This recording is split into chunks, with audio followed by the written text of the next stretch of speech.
How to share other story on Instagram. Hey everyone, welcome back to the channel.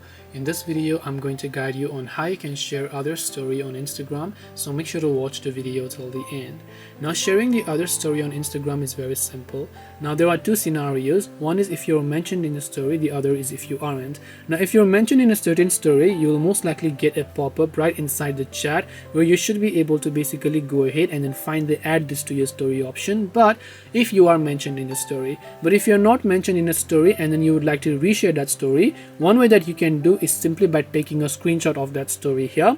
And then once you take a screenshot of that story, or maybe you try to record it, then you can tap the your story option, select that particular screenshot there, and once you have done that, you can simply choose to mention them as well if you want to. Then you should be able to share that story to yours.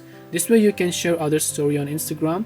Hope this video was very helpful. If you have got any more questions, then feel free to also leave them down below. Thank you for watching till the end of this tutorial, and see you soon in the next video.